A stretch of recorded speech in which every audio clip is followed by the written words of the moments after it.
Hi, my name is Angotti, and I am an associate professor of math education at the University of Washington-Bothell.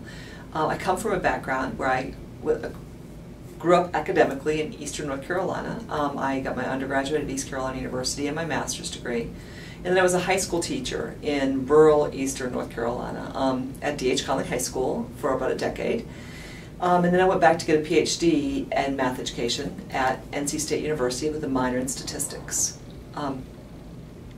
One of the things I specialized in, even as a teacher, was looking at emerging technologies. For me, as a high school teacher, it was really important to meet all my kids' needs, no matter where they were coming at. And for kids, and especially 21st century learners, technology is a real draw for them. They want to do things that they can get their hands on and touch and buttons, and not that that's taking away from traditional math. However, I think it can enhance traditional math. And so I specialize in thinking about how we could take regular technologies, everything from a graphing calculator to a computer to Excel to a video game.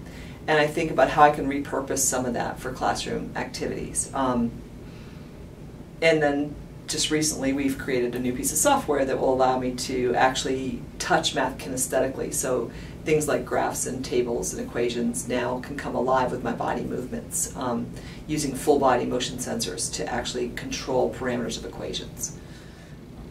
I teach educational technology for everybody, not just math. In my math classes, I work really hard to incorporate what I know about technology and how technology can help kids learn, and to try to get my student teachers, who sometimes are of a different generation than their students will be, to think about how technology's changed the way we teach and learn. And in reality, it's changed our everyday lives. There's not one of us that does things exactly the way we did 20 years ago before we had a computer.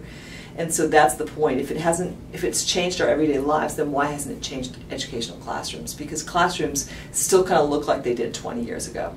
And that's kind of where my research and my teaching overlap, because that's what I research, and that's also what I promote in my teaching.